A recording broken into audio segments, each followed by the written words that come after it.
Hello everyone. So I just want to make a quick video and give you some tips and tricks that I use to create resumes for some of the clients that I've worked with in the past. And hopefully these tips will help you when you are writing your first draft of your resume. So this is one of the ones that, let's move this over here. This is one of the ones that I've written recently for a client of mine. And this person, as you can see, is a technical instructor, corporate trainer. But I just want to point out a few things that I think you can incorporate into your own resume. So nowadays, if you have, let's start at the top. So first, at the top of your resume, you want your name to stand out, so you can make it a larger font, make it a different font than the rest of the resume, or something to just kind of draw attention to your name. At the top here, I've used these icons. These are totally optional. Again, I'm just going over some things that I think you may be interested in. So at the top here, I use these little icons to kind of make it a bit eye-catching. Your email address, of course, should be professional, usually with your name, maybe first and last name at whatever, maybe first and last name and a number at Gmail or whatever site you're using to host your email. Phone number, of course, your location.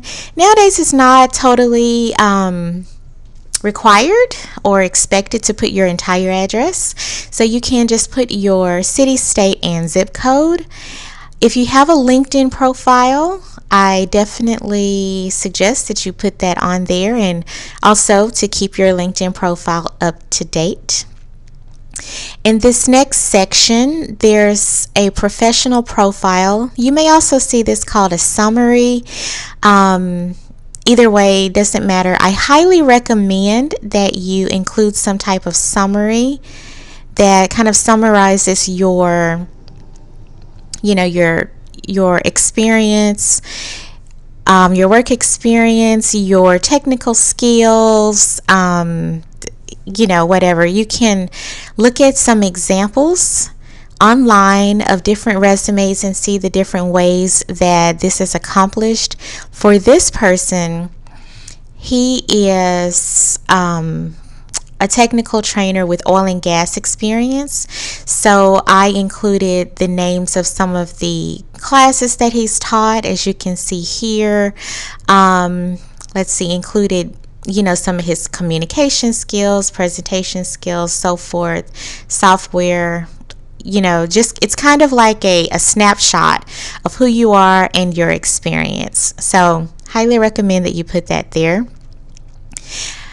Let's scoot on down here. In the experience section, you can lay this out however you see best. I used Microsoft Word to create this, and I used tables.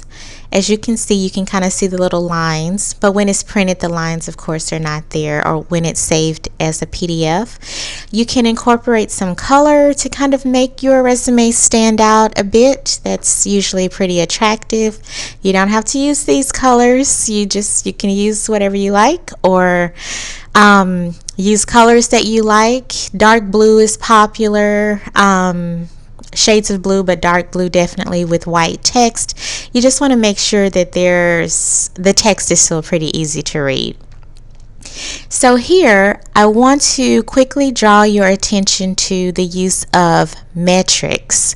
So when you are writing your resume, try to not only complete the part where you're talking about what you did or what you're currently doing, but also include some metrics. So what I mean by metrics is some things that you have done at work that you can quantify meaning some numerical value that you can assign to some accomplishment that you that you have had at work.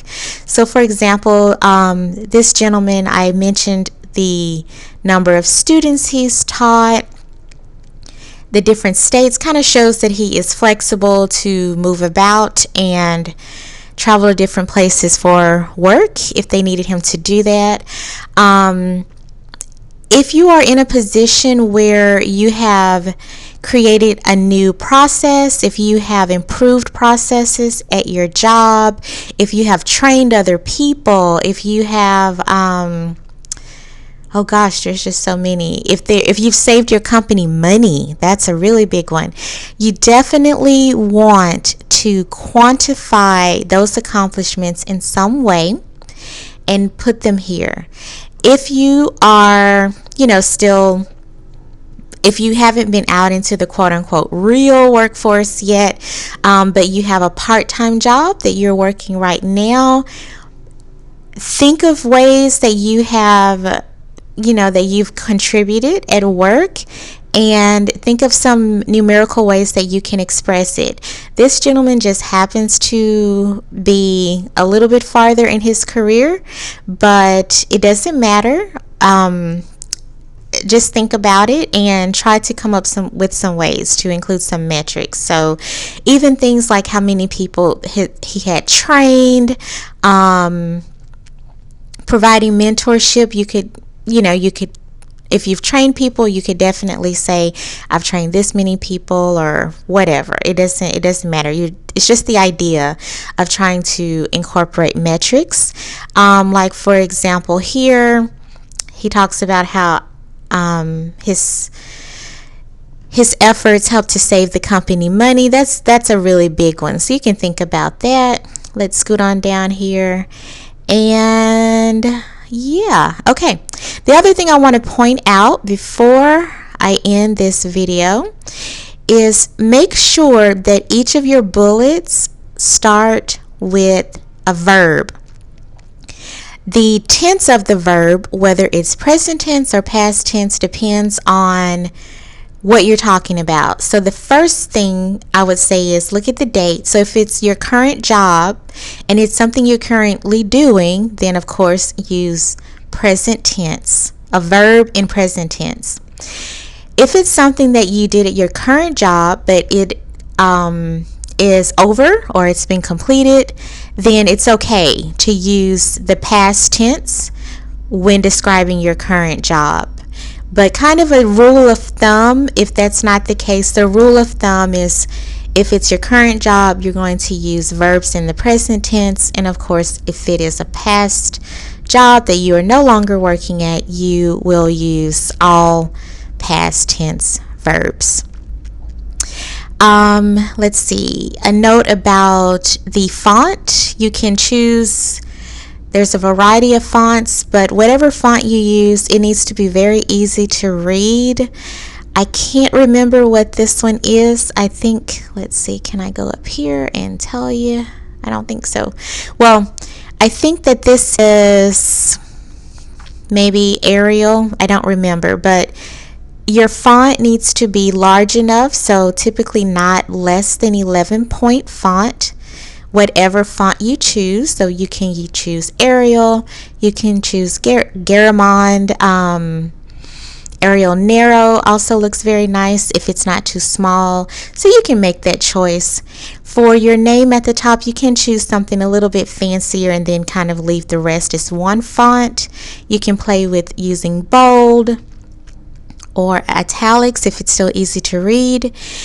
Let's see. I think that's it. So my apologies for kind of the casualness of this video, but I just wanted to give you some pointers to help you with creating your resume.